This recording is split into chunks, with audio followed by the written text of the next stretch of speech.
등대. 정병률. 바람 부는 해안에 그 등대가 있었다. 무슨 까닭으로 등대는 저리도 혼자서 버티고 서 있을까? 나는 안다. 등대는 누군가의 애타는 기도만 들어준다는 걸.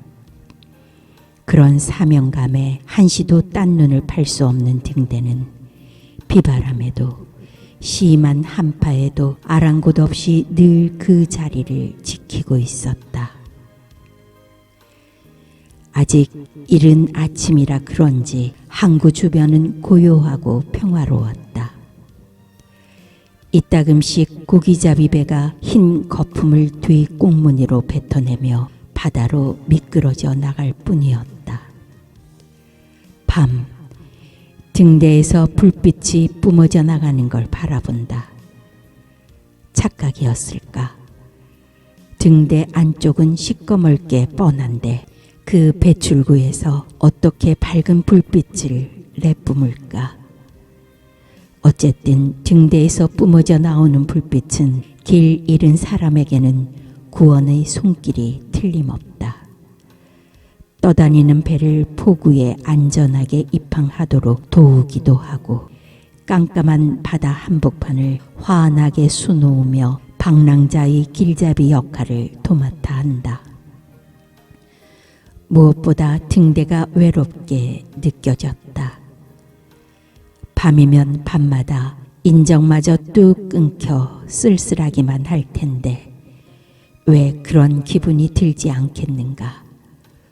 소름 돋을 만치 무섭기도 하고 밤마다 주위에 벌벌 떨기도 했을 것이다. 굳이 싫다는데도 자기를 바다 길목에 세워놓은 사람들이 원망스럽기도 했으리라. 두 번 다시는 그 사람의 꼬락서니도 보기 싫었을 것이다. 그러나 그 속 깊은 등대는 슬쩍 넘어갈 줄도 안다.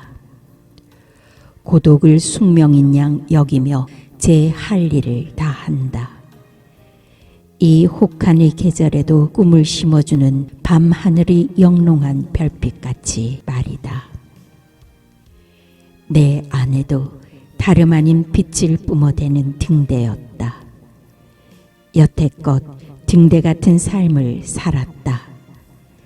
처음부터 아내가 그런 건 아니었다.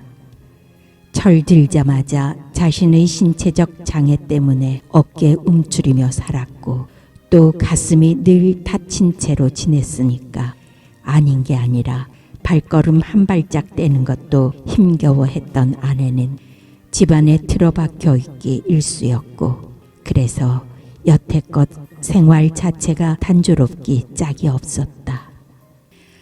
그렇다고 해서 나는 바쁘다는 핑계로 아내를 데리고 바깥 나들이 한번 제대로 나가본 적도 없었다. 자연히 나는 그런 아내가 한적한 바닷가에 동떨어져 있는 등대 같다는 느낌이 들었다. 외톨이로 평생을 살아도 이런 방구, 불평, 불만도 없는 등대를 닮은 그런 사람으로 알았다. 그럼에도 불구하고 남을 도울 줄밖에 모르는 등대가 분명했었다. 내 아내는. 지난날 아내는 많이 서러웠고 아프기도 했을 것이다. 어릴 적부터 자기 흉내나 내는 꼴이나 보며 자랐을 테고 학창시절에도 친구들과 손잡고 소풍 한번 가본 기억조차 없다고 종종 농담 삼아 말했었다. 어찌 그뿐이랴. 그 당시 세상은 아내한테 직장 생활 한번 할 기회조차 주지 않았다. 자연히 주변 사람들과는 멀어져 갔고 그래서 괜히 세상을 무서워하고 집 안에 혼자 박혀 있는 것이 일상사가 되어버렸는지도 모르겠다. 아마 등대도 그랬을까. 세상과 어울리고 싶어도 자신의 신체적 조건 때문에 함께 어울리지도 못했을 터. 사람들은 다들 그 등대를 두고는 저와는 동떨어져 있는 하나의 돌덩어리에 불과하다고 무심코 지나쳤을 게 뻔하다. 그처럼 살다 보면 서러운 일이 어디 한두 가지였겠는가. 실제로 아내는 나와 만나서도 숨통이 막히고 가슴이 먹먹한 생활만 계속해서 겪었지 싶다. 정말 의외였다. 그럼에도 아내는 이미 익숙한 일이 되어버렸는지 내 행동 따위에는 전혀 개의치 않았다. 내가 밤늦게 들어와도 웃기만 했었고 술 취해 대문 앞에서 나뒹굴어도 그저 애타는 표정만 지었다. 그 시절 적어도 아내는 내 그런 예의 없는 짓에도 불구하고 묵묵히 마음으로만 삼키고 있었던 것이다. 도리어 아내는 그런 나를 딱히 여겨 자신의 가슴으로 영원히 보듬어 주려고 결심을 했을 게다.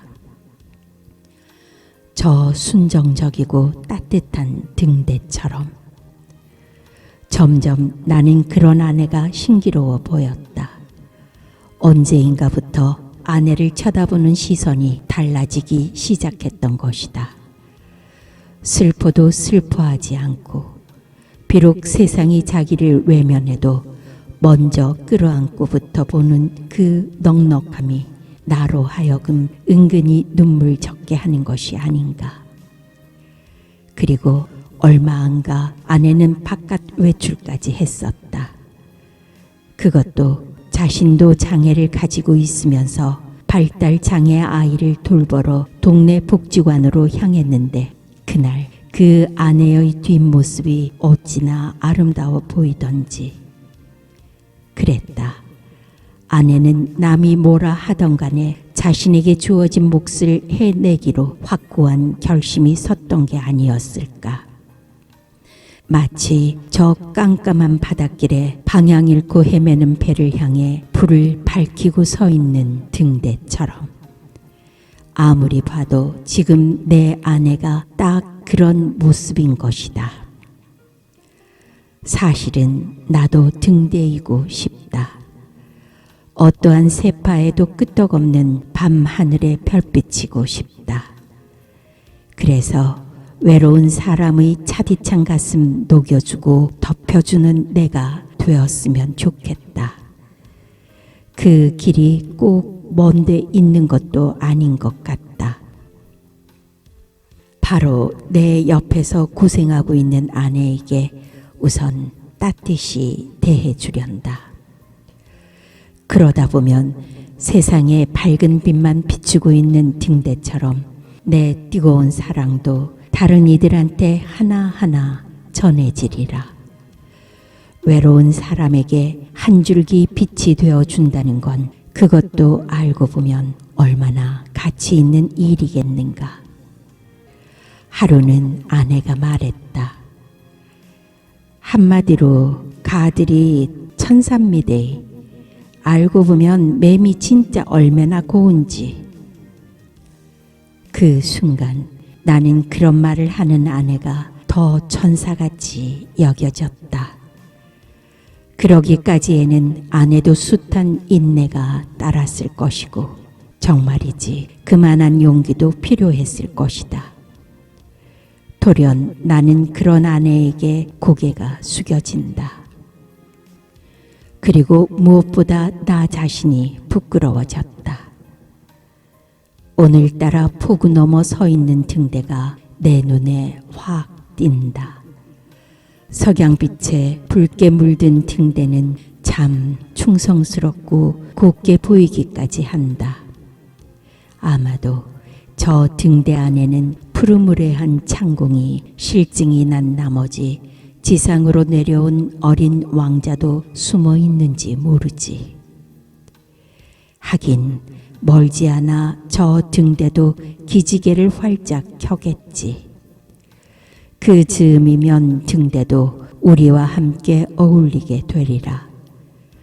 그동안의 외로움과 두려움을 죄다 훌훌 털어버리고 세상 한가운데로 뛰쳐나와 밝은 미래를 향해 나아가리라. 그때는 사람들도 그럴 것이다. 하나의 돌덩어리로 여기기는커녕 등대의 그 역동하는 몸짓과 배짱에 박수 갈채를 보낼 게 분명하다.